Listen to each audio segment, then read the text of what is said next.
In my mind, when they said that they were going to do a call for artists to paint that, I was like, oh, this is my intersection. I've spent so much of my life right here just looking at this. Like, I would be a good fit to paint this thing. I'm Mike Murdoch. I painted that giant mammal that's in the intersection, and I paint other things too. I don't think I realized how crazy things were going to get until I actually started painting it. A lot of people seem to think that while I was painting it, the whole project somehow was my idea. I was up there on a ladder like 20 feet in the air, and there was people driving by. Half of them were like, yay, this is cool. And half of them were like, boo, this sucks.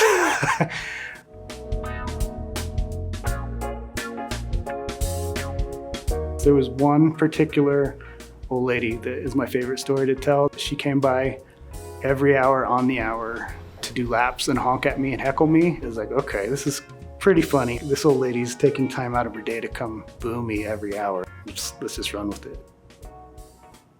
I worked at that little coffee shop that is directly next to it for well over a decade, and most of those shifts consisted of being there really early in the morning, about the time when the sun was coming up over the valley. You get to see a lot of cool sunrises in different colors. I kind of just took that into consideration as a general palette. I always thought it'd be funny to paint it like a banana. Like, and the flippers were the peel coming out, and there was like an open banana.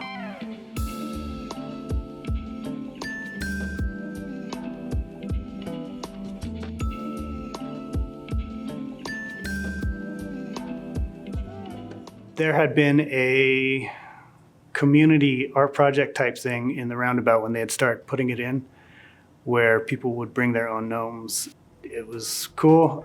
People were really into it. And when the whale came into play, they had to clear all that out to start installing the sculpture. There was a lot of people that were kind of upset about that as well, because it was kind of like one art project replacing another.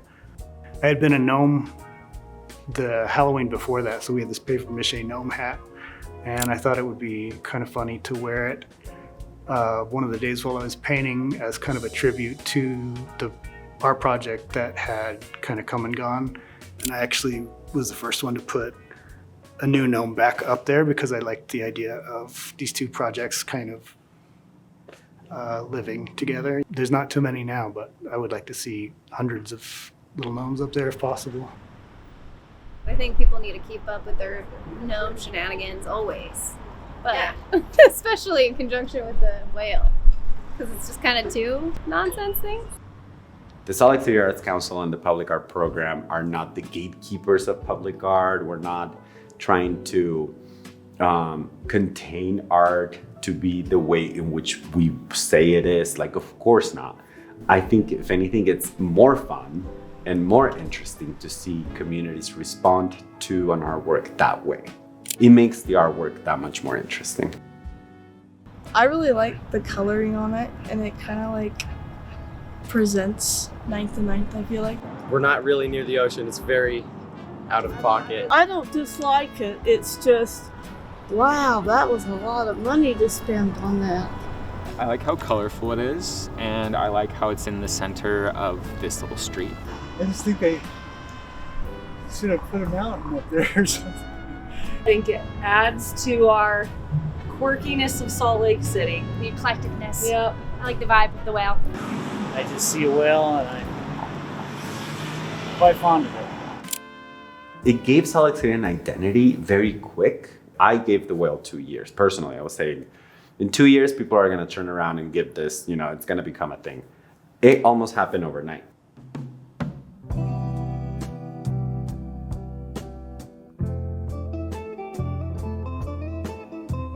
I just think it's funny when people get super burnt about it. It's like, dude, if this is what's ruining your day, like, you're probably really fun at parties. It's a sculpture. It's funny, it's weird. Like it or don't, that's fine. But, don't make us think about it.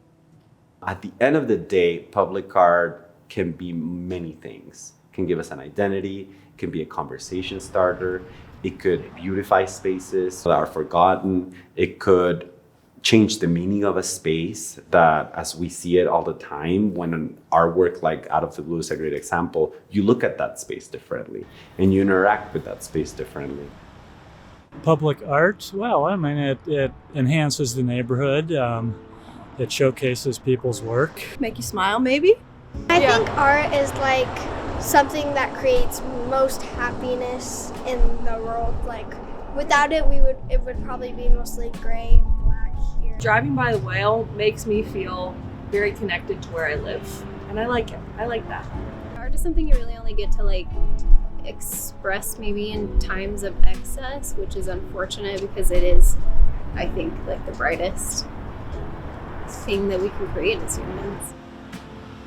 There's been so many different opinions on whether it should be there, or what it should have been, or this, that, or the other. And it's already doing its job. It's getting people to talk about what art is and engaging the community in these conversations.